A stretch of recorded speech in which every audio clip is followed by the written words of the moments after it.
With Columbia, it's really a progressive school where art students are aware of social and the economic climate that's going on out there, especially the ecological climate, and they're aware of that, and they're aware of the fact that with just a little bit of awareness, there could be a lot of impact.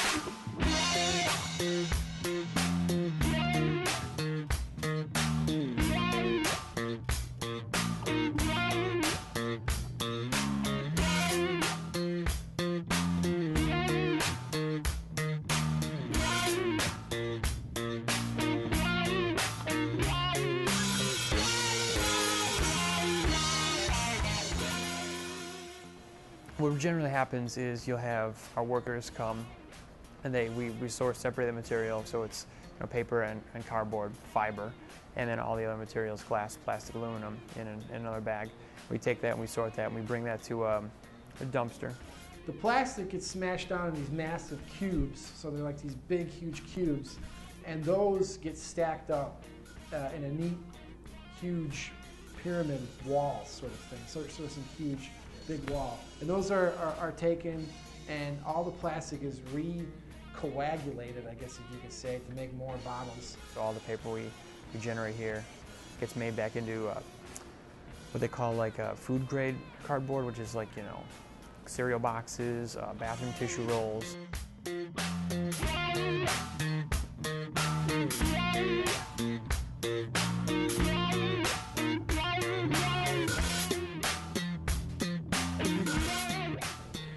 Basically what's not recyclable are potato chip bags. The paper that your sandwich is wrapped in, things of that nature can't, because they're just, first off, they're contaminated, and then two, it's not specifically paper. Like, you notice a paper can be recyclable when you rip it and you can see its fibers. So if you don't see a fiber in something, it's necessarily not going to be broken down into something that can be made into pulp again. Surprisingly enough, coffee cups. A lot of people think, well, they're made of paper, and I could just throw those in the paper bin. Unfortunately, they're covered in wax, and because of the wax, you can't actually get at the fiber of the paper. And like with plastics, same thing. Like, a lot of people think that polystyrene, like those clamshell lids you guys get, if it's like plastic that's really cheap and you can break it, chances are it's not necessarily recyclable.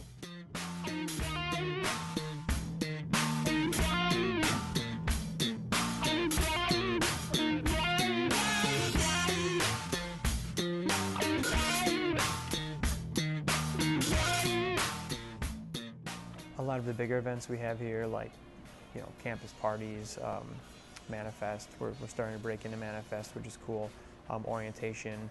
These are the big things where we generate a lot of material because there's a lot of people on campus. One of the things that I've tried to work on is getting the people to provide less waste at these events. So maybe instead of bottles and cans, have a dispensable water or juice container, so that way you just reuse your same cup instead of every time you have another can, or having buffet style lunches instead of boxes.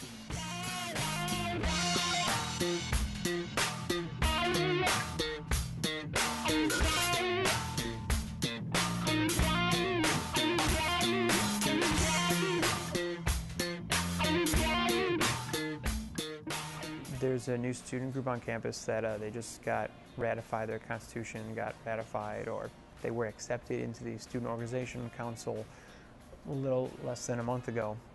It's Environmental Protection Initiative at Columbia. Their agenda is to be a student group, so it's just students involved. It's more or less, they're going to be their own entity, but it would be great to actually have some students on campus that are like-minded, that are just proactive and need an outlet. We're here to help them, but we're also here to let them, do their own thing.